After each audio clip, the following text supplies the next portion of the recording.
Hello friends, स्वागत है आपका अपने यूट्यूब चैनल लर्न स्किल्स पे। तो चलिए आज का अपना क्वेश्चन शुरू करते हैं।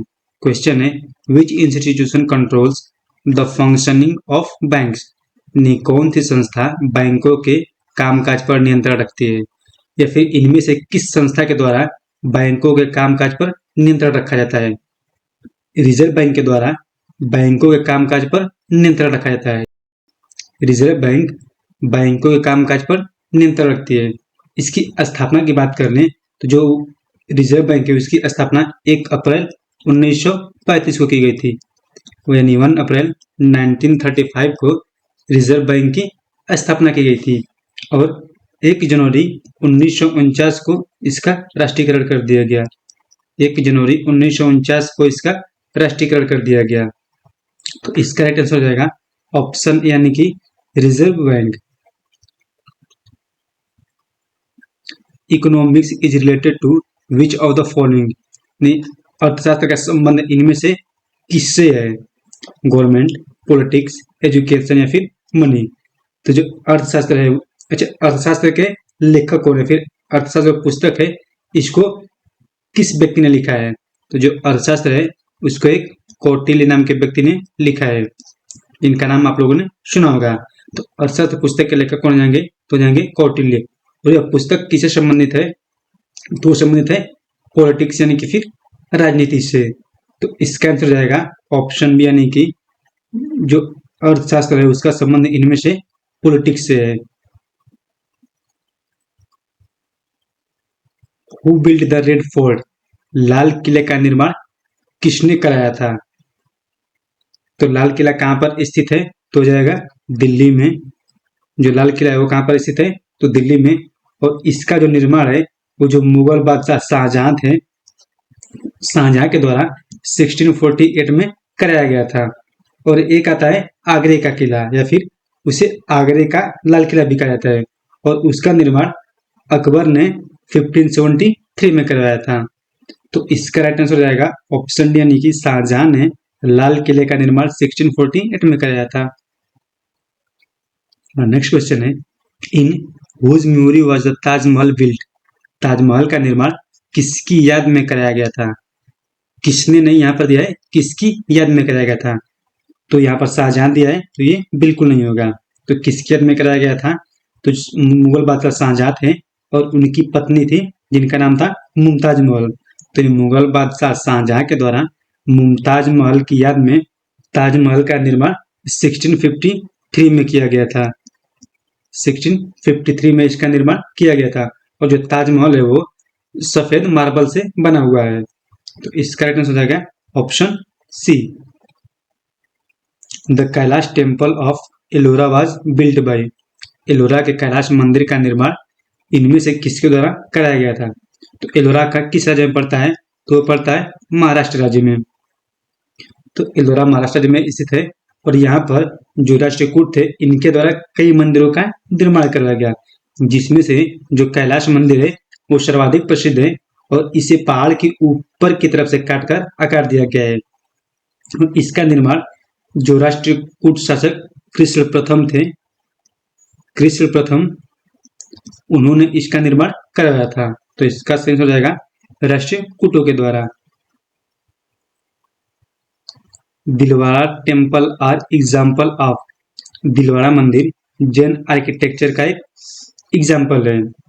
और इस मंदिर का निर्माण 1031 ईस्वी में तो बिमल शाह के द्वारा राजस्थान में कराया गया। तो इसका आंसर हो जाएगा जैन आर्किटेक्चर या फिर जैन स्थापत्य के मंदिर का एक उदाहरण है। Which of the following objects should be considered while choosing a historical narrative। किसी ऐतिहासिक उदाहरण का चुनाव करते समय निम्नलिखित में से किस उद्देश्य पर विचार किया जाना चाहिए। कार्यात्मक संबंध और निष्कर्ष स्थापित करना, मूल्य पर निर्णय देना, लोकप्रिय घटनाओं को उजागर करना, फिर प्रसिद्ध व्यक्तियों का मूल्यवर्धन करना।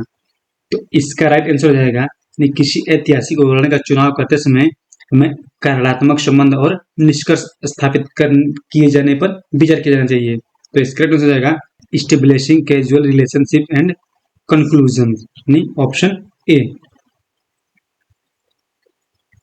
Most of Ashoka inscription were written in which of the following script, Ashoka के अधिकतर अभिलेख निम्नलिखित लिपियों में से किसमें लिखे गए थे। तो बात करें जो अशोक के अभिलेख थे वो खरोष्ठी लिपि, इसके अलावा ग्रीक लिपि, इसके अलावा देखा था अरमाइक लिपि, और इसके अलावा देखा है ब्राह्मी लिपि। तो अशोक के जो सर्वाधिक अभिलेख हैं वो ब्राह्मी लिपि में लिखे हुए प्राप्त हुए हैं। तो इसका आंसर जाएगा option D. Some early Hindu temples had a hall where people could gather, this space was called, आरंभिक हिंदू मंदिरों में एक हॉल होता था जहां लोग इकट्ठा हो सकते हैं, इस स्थान को कहा जाता था, यानी जो हॉल था इसको इनमें से किस नाम से जाना जाता था। तो जो आरंभिक हिंदू मंदिर होते थे उनमें के निर्माण के समय उनमें एक हॉलनुमा बनाया जाता था जिसमें लोग इकट्ठा होकर कोई कार्य करते या फिर पूजा करते, फिर सामूहिक कोई कार्य किया जाता था, तो इसे मंडप कहा जाता था। तो इसका आंसर हो जाएगा ऑप्शन डी यानी कि मंडप। और जहां पर मूर्ति की स्थापना की जाती थी, फिर जहां पर मूर्ति रखा जाता था उसे गर्भगृह कहा जाता था, और जो मूर्ति के चारों ओर जो चक्कर लगाया जाता है उसे प्रदक्षिणा पथ के नाम से जाना जाता था। तो इसका आंसर जाएगा ऑप्शन डी यानी कि मंडप। जो हॉल होता था उसे मंडप कहा जाता था, जहां पर मूर्ति रखी जाती थी उसे गर्भगृह, और मूर्ति के चारों ओर चक्कर लगाने वाले जो एरिया था उसे प्रदक्षिणा पथ के नाम से जाना जाता था।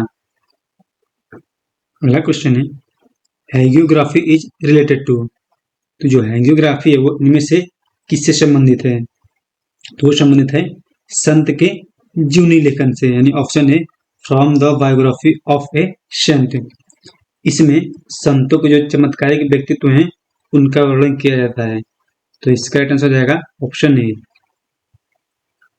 विच of the following state of India is popular for Kalamkari paints, Bharat का निम्नलिखित में से कौन सा राज्य कलमकारी छापे के लिए लोकप्रिय है।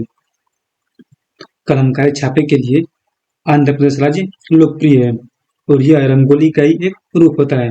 पंजाब में इसे मेहंदी, तमिलनाडु में इसे कल्लम, और कर्नाटका में इसे रंगोली कहा जाता है। तो इसका राइट आंसर हो जाएगा ऑप्शन डी यानी कि आंध्र प्रदेश में कलमकारी छापे के लिए प्रसिद्ध राज्य है।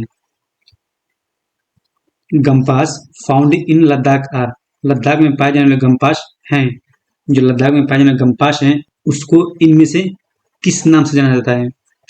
तो जाना जाता है बौद्ध विहार मंदिर या फिर बुद्धिस्ट विहार टेम्पल के नाम से। और यह विहार मंदिर तिब्बती शैली से निर्मित होते हैं, और यहाँ पर भिक्षुओं के रहने के लिए निवास स्थान तथा पूजा घर बनाया जाता है। तो इसका आंसर हो जाएगा Buddhist Vihar temple. Which of the following Indian literary heritage means going and sitting near गुरु, भारतीय साहित्य धरोहर का अर्थ है गुरु के पास जाकर समीप बैठना है। जो समीप बैठना है वो इनमें से किसका एक प्रकार है।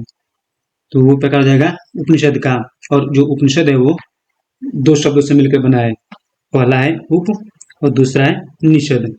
उप का अर्थ होता है समीप, और जो निषद का अर्थ है बैठना। तो इस प्रकार उपनिषद का अर्थ हो जाएगा समीप बैठना। तो इसका आंसर हो जाएगा ऑप्शन सी यानी कि उपनिषद।